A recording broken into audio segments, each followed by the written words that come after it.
Thank you, Mr. Chairman, and thank you to all of you on the panel for the incredible testimony you've given today. I appreciated the opportunity to read through your testimony that was submitted to us prior.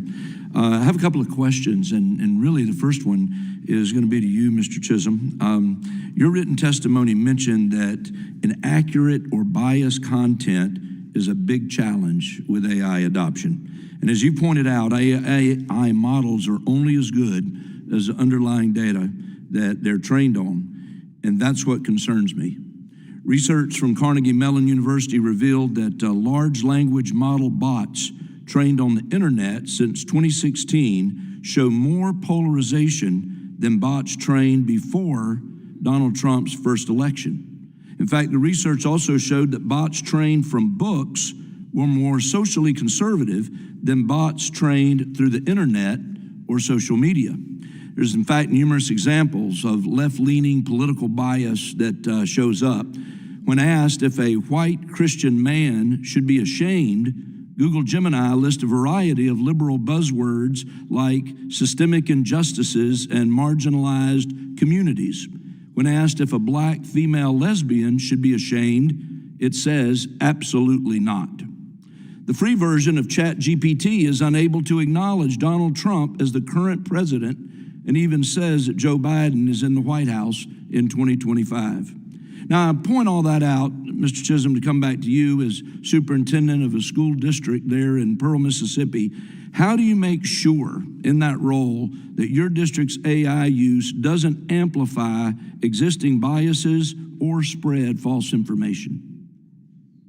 I think that's a fabulous question, and that's got a lot of answers to it. But I will tell you that some of the big companies are working on this. I mean, they do realize that some of that bias is built in. And in the end, I mean, there's going to be bias in every computer program that you create. So for us as a district, we have created our own server. So we get to do the training ourselves. So I think that's one big advantage for us. And I will say we've discussed equity as well. We are actually working with a huge internet company in Mississippi, C Spire, and we're actually working on trying to make our model available for all school districts in the state of Mississippi completely free. So we're working on that. So again, is there a way to script it all out? Absolutely not yet.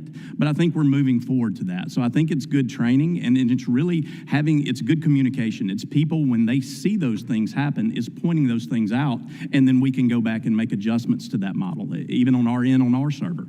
But I can tell you again, even using the models such as ChatGPT, they know that this is a problem, and they are working on it. I'm on a computer call with them about every 2 weeks with OpenAI. So this has been a discussion that we've had, and I don't think there's a perfect answer for it, but I do know that they are working on it, and certainly that's something that we will monitor 24 hours a day, because we want to make sure that the information that we get back is good. And I will also say, even using the larger language models like ChatGPT, if you're on the paid version, or even the free version of that, you can go in and script some of this out yourself.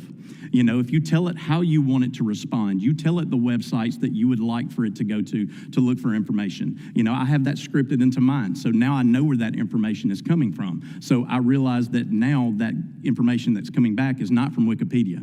It's good information from the sites that I determined that I want it to come from. So there are ways around that, even though the model itself doesn't fix it. And are you finding that schools should be wary of the development behind AI bots and be selective about the programs they use in their schools?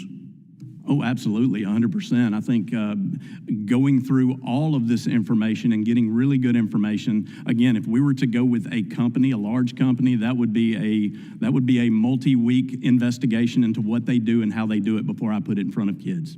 Gotcha. Thank you, sir. Dr. Raphael Baer, in your recommendations for policymakers, you mentioned that the federal role should be intentionally limited. I agree, especially since this administration and obviously the direction we're moving will be working to eliminate the federal role in education entirely. What would you say to someone who argues that the federal role should be unlimited rather than limited, and what kind of detrimental effects would overregulation have on schools? Well, I think we've been talking about this so much in this committee. This is moving too fast. There is nothing that the federal government would put on paper that isn't going to be outdated even a couple of months from now. And it is imperative that states have the ability and the flexibility to make these decisions within their own context and allowing districts the ability to innovate. It's critical that the federal government not play a role in defining things like AI literacy or AI curriculum. Curriculum and content all should be left to local levels. However, I think the place that is really critical is around cybersecurity and data privacy. Okay. Well, thank you. Mr. Chairman, with that, I yield back.